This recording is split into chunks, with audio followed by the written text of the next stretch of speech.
لا دین لمن لا صلاۃ لہ، اس کا کوئی دین نہیں جس نے نماز نہیں پڑھی۔ لا سہم فی الاسلام، اس کا اسلام میں کوئی حصہ نہیں ہے جس نے نماز نہیں پڑھی۔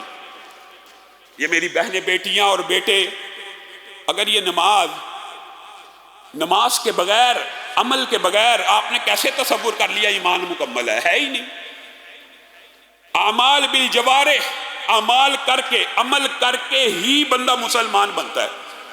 ہم نے یہ سمجھ لیا کہ صرف کلمہ پڑھ لیا ہے، رسول اللہ صلی اللہ علیہ وسلم کی ختم نبوت کا اقرار کر لیا ہے، ہم بڑے پکے سچے مسلمان ہیں۔ یہ شیطان کا مغالطہ اور دھوکہ ہے، یہ کسی مولوی کا فتویٰ نہیں ہے۔ اللہ کی قسم، یہ اللہ کا، رسول اللہ کا، صحابہ کا، تمام امت کا اجماعی عقیدہ ہے، اور اللہ کی طرف سے عطا کردہ ہے، رسول اللہ کی طرف سے عطا کردہ ہے صحابہ اور امت کو، علماء کو، جن کے بارے میں آپ تان و تشنیع کرتے ہیں۔ یہ جو علماء نے بڑا سخت مسئلہ بیان کیا،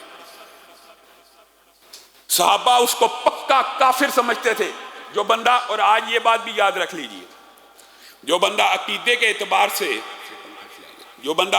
اعتبار سے یہ بات سمجھتا ہے کہ میں 5 نمازیں نہ بھی پڑھوں، 4 پڑھ لوں، 3 پڑھ لوں، میرا دین مکمل ہے، جس کا یہ عقیدہ ہو کہ 5 نمازیں پڑھے بغیر بھی بندہ مسلمان رہتا ہے، 4 پڑھ لینے سے، 3 پڑھ لینے سے، 2 پڑھ لینے سے، 1 پڑھ لینے سے رہتا مسلمان ہی ہے، وہ دائرہ اسلام سے خارج ہے جس کا یہ عقیدہ ہے۔ ہاں، جس کا عقیدہ یہ ہے کہ 5 نمازیں پڑھنا فرض ہے اسلام میں، اور وہ نہیں پڑھتا، یہ بد عملی ہے، یہ ایک الگ قسم کی بد عملی ہے۔ وہ بھی اگرچہ جان بوجھ کے چھوڑ رہا ہے تو وہ عادی تارک صلاۃ ملت سے خارج ہو جاتا ہے، لیکن جس کا عقیدہ آج ہی یہ بن گیا، منکرین حدیث کا، نئے نئے فلاسفرز کا، دین احسان کے دعوے کرنے والوں کا، دین میں سہولتیں اور اعتدال کے فتوے دینے والوں کا، جی کوئی فرق نہیں پڑتا جی، آپ کوشش کرتے رہیں، بالآخر یہ واحد ایسا عمل ہے، رسول اللہ صلی اللہ علیہ وسلم نے اور کسی عمل کے اوپر نابالغ بچے کو مارنے کا حکم دیا ہے؟ بتائیے، نابالغ بچے کے اوپر کیا مار پیٹ تادیب کے علاوہ کسی عمل کے لیے ہے، یا اس کا حساب ہونا ہے؟ نابالغ ایک بچہ مر بھی جائے، وہ حساب کتاب سے بری ہے، یا اس کا حساب کتاب ہونا ہے؟ حساب کتاب سے بری ہے۔ لیکن اس نابالغ بچے کے اوپر بھی رسول اللہ صلی اللہ علیہ وسلم نے کہا 7 سال کا بچہ کتنا کو ہوتا ہے، اس کو حکم دو نماز کا، اس کو ساتھ لے کے مسجد میں آؤ، اس کو ساتھ لے کے چلو، اور جب وہ 10 برس کا ہو جائے، بلوغت کے لفظ نہیں ہے، جب وہ 10 برس کا ہو جائے اور نماز پڑھنے تمہارے ساتھ مسجدوں میں نہ جائے، پھر اس کو ضرب بھی لگاؤ، پھر اس کو ڈانٹو ڈپٹو، ساتھ لے کے آؤ۔ بتائیے اور کس عمل کے بارے میں؟ باقی اعمال کے بارے میں آپ کو ملے گا ترغیب دو، صدقے کی بچوں کے ذریعے بھی صدقہ کرو، روزے بچوں کو بھی رکھواؤ، قرآن بچوں کو بھی پڑھواؤ، حفظ بچوں کو بھی کرواؤ، باقیوں میں ترغیب ہے۔ واحد عمل ہے جس میں ڈانٹ ہے، مار ہے، حکم دیا جا رہا، وجہ تاکہ مسلمانوں کے بچے بچپن ہی سے اس ٹریننگ کے، اس عادت کے اندر مبتلا ہو جائیں کہ نماز چھوٹے ہی نہ۔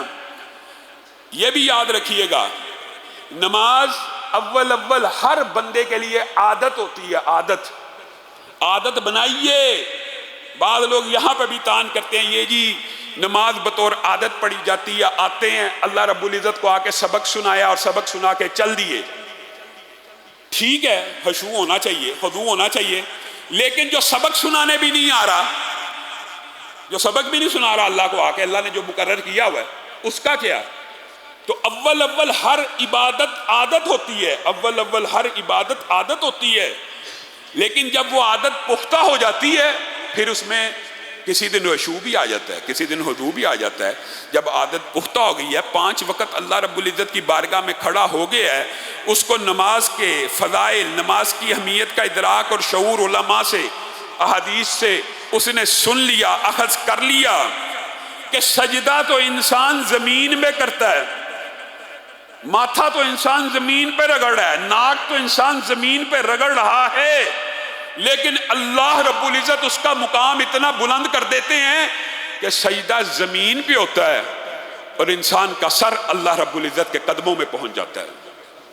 یہ انسان کا مقام بلند ہے، اور یہ نماز کے فضائل کے اوپر انشاءاللہ آنے والے دروس میں گفتگو ہوگی۔ لیکن میرے بھائیوں، معراج کی وہ حدیث آپ نے ترک صلاۃ کو کفر بھی نہ سمجھا، خارج عن الملہ بھی نہ سمجھا، اور آپ نے سمجھا بغیر نماز کے بھی انسان کا اسلام مکمل ہے۔ اور میرے بھائیو، آج اللہ کی قسم جتنے بیٹھے ہیں، یہ تو فرض ہے، اس کے لیے تو وعدہ ہونا چاہیے۔ کل تو میں نے آپ کو کہا تھا ارادہ کریں وضو کا کہ رات سونے سے پہلے کر کے سویا کریں گے، لیکن آج تو آپ کو وعدہ کرنا چاہیے کہ ہم میں سے اگر کوئی بندہ دن میں یہ بات بھی سمجھ لیجئے، جو بندہ یہ سمجھتا ہے کہ میں نے 5 میں سے 4 پڑھ لی ہیں تو میں نے بڑا مارکا مار لیا ہے، اس کی اللہ کے رجسٹر میں غیر حاضری لگی ہوئی ہے۔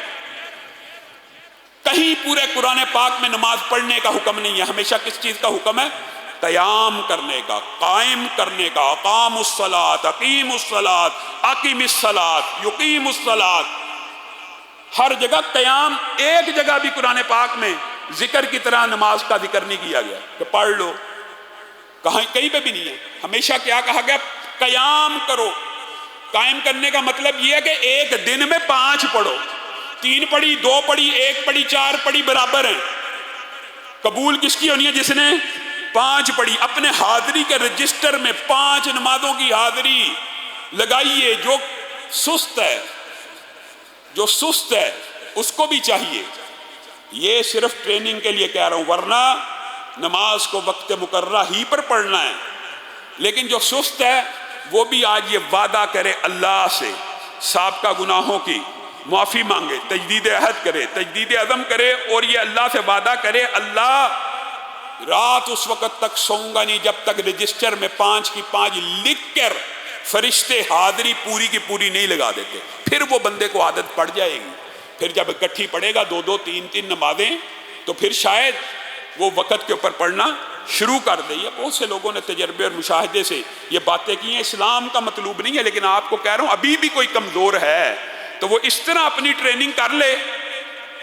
رسول اللہ صلی اللہ علیہ وسلم نے کہا کل قیامت کے دن اس شخص کو معراج کی رات میں رسول اللہ نے اس کا مشاہدہ بھی کیا، اور بعض نے کہا یہ خواب میں مشاہدہ کیا۔ معراج خواب میں نہیں ہے، روایات الگ الگ ہیں۔ رسول اللہ صلی اللہ علیہ وسلم نے دیکھا کہ ایک شخص کے سر کے اوپر فرشتے گرز مار رہے ہیں، پتھر مار رہے ہیں، سر پھٹ جاتا ہے، بھیجا باہر آ گیا، دماغ اڑ گیا، پھر سر آپس میں مل گیا، پھر پھٹ گیا، پھر مل گیا۔ یہ کون ہے؟ دو روایات ہیں، ایک میں یہ ہے یہ قرآن سے غفلت کرنے والا اور نماز سے غافل ہونے والا، اور دوسری روایت میں صرف یہ ہے یہ فرض نمازوں کے وقت سوتا رہتا تھا، فرض نمازوں سے غافل تھا۔ اب مجھے ایک بات بتلائیے کہ جو بندہ فرض نمازوں سے غافل ہے اس کو معراج کی رات میں پتھروں کا عذاب ہو رہا ہے، کیا رسول اللہ صلی اللہ علیہ وسلم نے آپ کو یہ بات مجھے بتلا نہیں دی کہ کل قیامت کے دن سب سے پہلے جس عمل کا حساب ہوگا وہ کون سا ہوگا؟ نماز۔ جس کی نماز سیدھی ہو گئی اس کے باقی اعمال بھی سیدھے ہو جائیں گے، جو نماز میں پھنس گیا وہ آگے کیسے چلے گا؟ انشاءاللہ اسی موضوع کو کل بھی آگے چلائیں گے، لیکن آپ سے اور بہنوں بیٹیوں سے یہ بات کا وعدہ لینا، وعدہ کہ جو بندہ نماز میں کوتاہی کرتا ہے آج کے بعد 5 پوری پڑھے گا انشاءاللہ۔ 5 وعدہ کریں، اللہ سے وعدہ کریں، رمضان وعدوں کا وقت ہے کہ 5 کی 5 نمازیں ہم نے اپنے حاضری کے رجسٹر میں لگانی ہیں، اور اس کے بغیر اس دن سونا نہیں ہے جب تک 5 کی 5 نمازیں ہمارے حاضری کے رجسٹر میں نہیں لگی ہوں گی انشاءاللہ۔ اس کے فضائل، نماز باجماعت، اور نماز ہی کے اندر اللہ رب العزت نے اتنے فضائل رکھے ہیں کہ آپ سن کے حیران رہ جائیں گے۔ اس حوالے سے گفتگو کو جاری رکھیں گے۔ سبحان ربک رب العزت عما یصفون وسلام علی المرسلین والحمد للہ رب